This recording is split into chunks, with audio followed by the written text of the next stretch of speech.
All right, let's dive into a really powerful and honestly dramatic section of the book of Isaiah.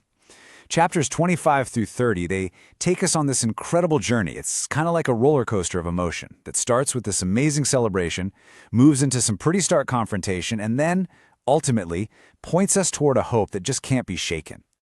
So, here's how we're going to break this down. You can really think of it in two parts. We'll kick things off with 3 chapters that are just full of praise and promise. We've got a song of victory, peace for those who trust, and a restored vineyard. But then, the tone is going to shift big time as Isaiah delivers 3 chapters of really stern warnings. Warnings against pride, empty religion, and trusting in the wrong things. But before we get into all the details, let's just start with the ultimate promise. This one verse right here from chapter 25, it just captures the breathtaking scope of what God is offering. I mean, this isn't just about winning a few battles. This is about conquering the final enemy, death itself. This incredible hope is what frames our entire discussion.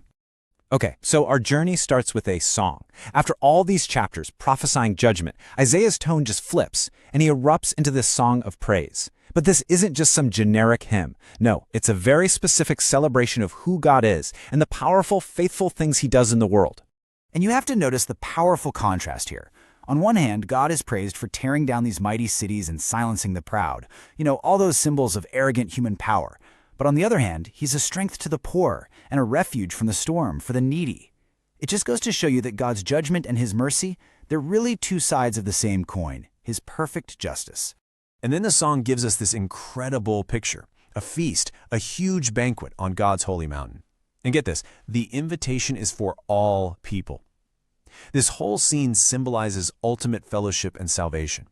It's at this feast that God promises to remove the veil of spiritual blindness that covers everyone and ultimately to swallow up death forever.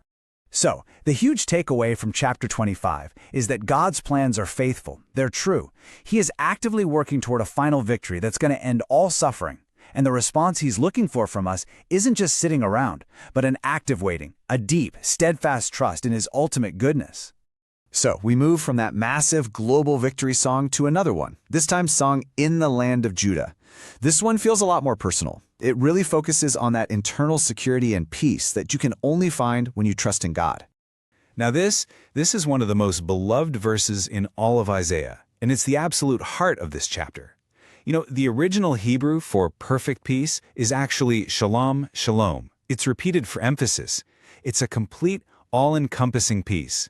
And this incredible peace is promised to the person whose mind is stayed on, or you could say, firmly fixed on God.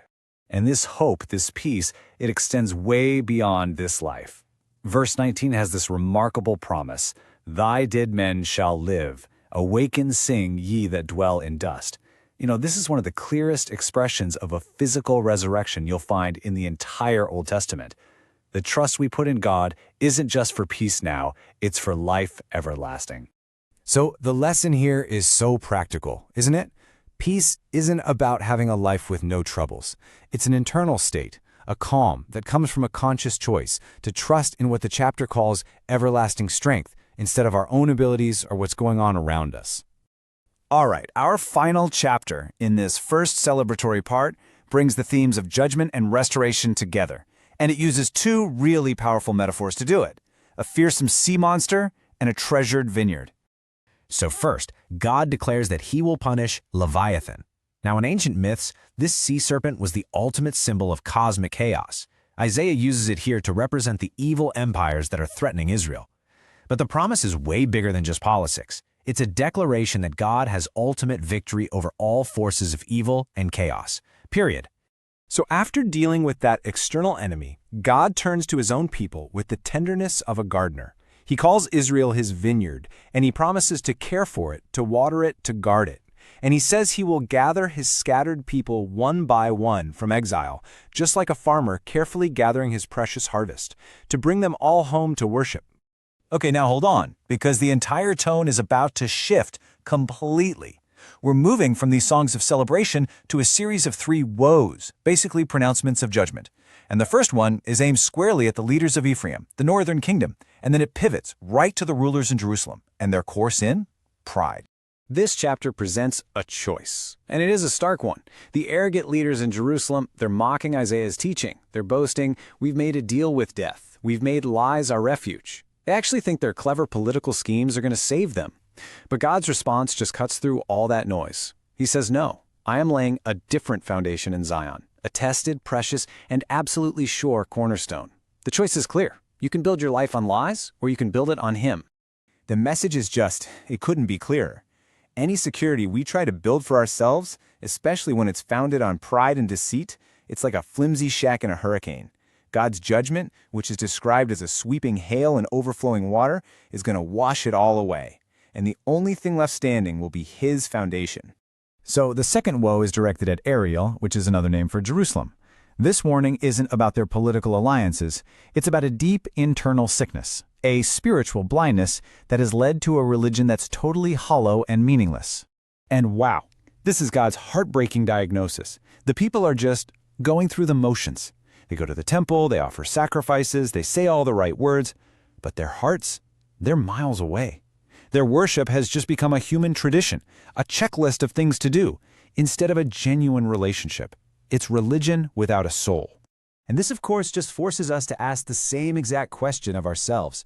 It's a timeless warning against the danger of letting our faith become a performance, of honoring God with our lips while our hearts are somewhere else entirely. The final woe brings us back to the world of politics, but it's really rooted in the same spiritual problem we've been seeing all along, a fundamental lack of trust in God.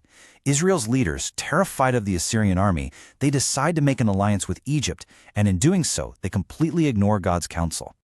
The two paths are shown in such stark contrast here.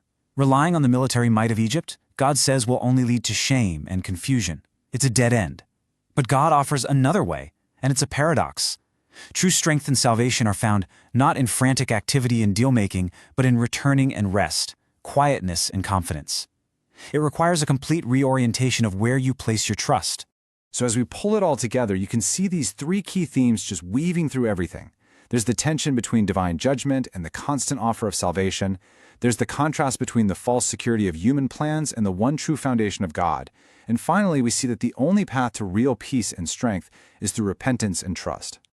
You know, this verse from Isaiah 30 really is the perfect summary of this whole section. It's God's direct answer to the pride, to the empty religion, and to the panicked politics that we've just seen. The instruction is so simple. Stop running, stop scheming, stop performing. Return, rest, be quiet, and find your true strength in Him. And that leaves us with this final question. In a world that feels as unstable as ever, a world filled with things that promise security but ultimately fail, Isaiah's message is just incredibly relevant. It pushes us to really examine our own lives and ask, where, truly, are we building our sure foundation?